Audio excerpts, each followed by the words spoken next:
We begin with our media partners from thevoiceofoc.org for an update on what's happening this week in Orange County government and politics. Here to talk about issues in the news right now, we welcome the editor-in-chief for Voice of OC, Norberto Santana. How are you, Norberto?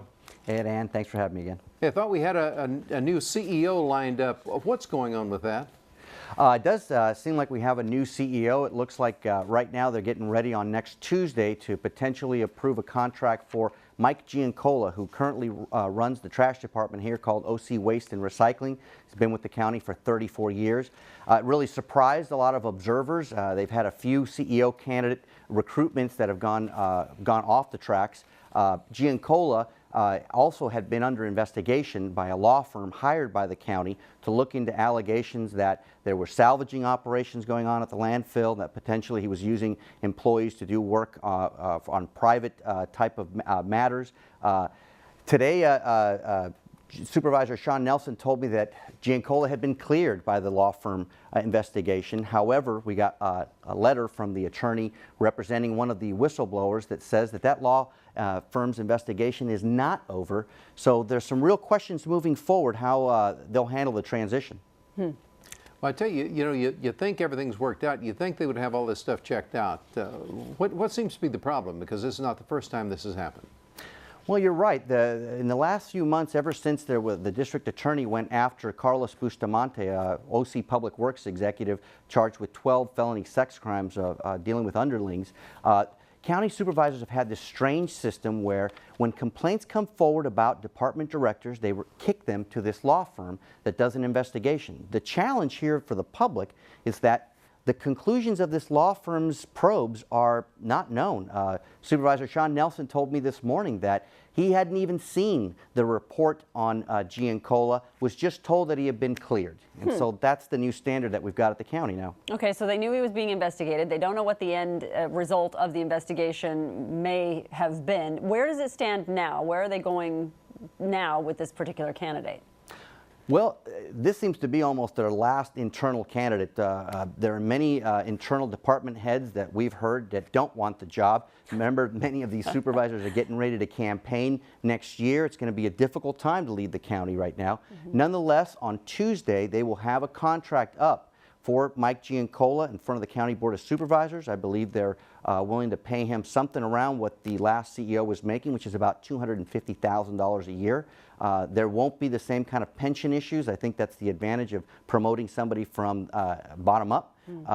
So we'll see on Tuesday whether the votes are there to move forward. All right, let's move on to the beach. We're talking about banning the beach bonfires, removing the pits altogether.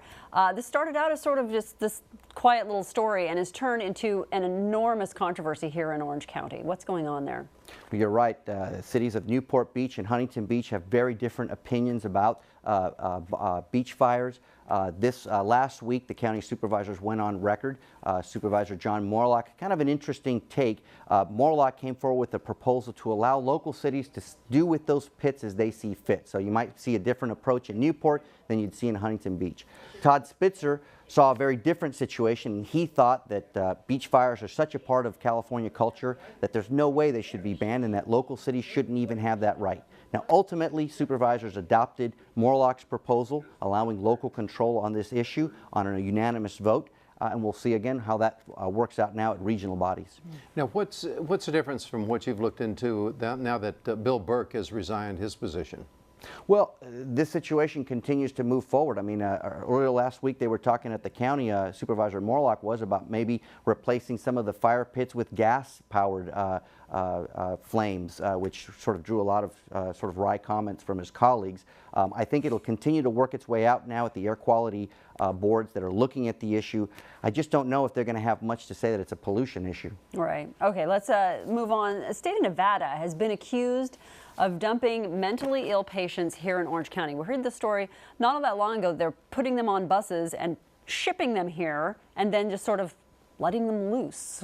Is there more on that? Absolutely. What they're calling Greyhound bus therapy. The Sacramento Bee broke this story earlier in the month. Hugely shocking. Our friends in Nevada, these are places that oftentimes boast about their lower tax rates. Apparently they do interesting things with their responsibilities, and there's proof that they have sent hundreds of mental patients back into California. Here in Orange County, The data shows that there was about 28 mental patients shown, put out here. Supervisors last week were looking for a lady named Monica. They have yet to find her. I know that attorneys in both Los Angeles and San Francisco counties are exploring legal action against those hospitals. Orange County to date has not done so. We'll have to wait and see how it fleshes out, whether they can find any of these patients. Yeah, I've got a question for you on this. You know, when you look at a psychiatric hospital doing this, what actually triggered it? Was it the fact that this Monica person came into Orange County, that it came out, or what got it started? Well, this is one I think where the newspaper deserves credit. The Sacramento Bee did a special investigation and looked at it, and I think, again, these are many of the sort of fiscal issues that hospitals and other agencies are looking at, in which cases they are somewhat encouraged to maybe export some of their responsibilities to other jurisdictions. We see this sometimes with homeless responsibilities, and it's a real troubling sign to watch local governments essentially ship problems to each other. Okay. All right, Umberto, thank you very much for joining us. We've run out of time. We look forward to seeing you again next week. Thanks for having me. For more on these stories and other political news throughout Orange County, you can go to voiceofoc.org.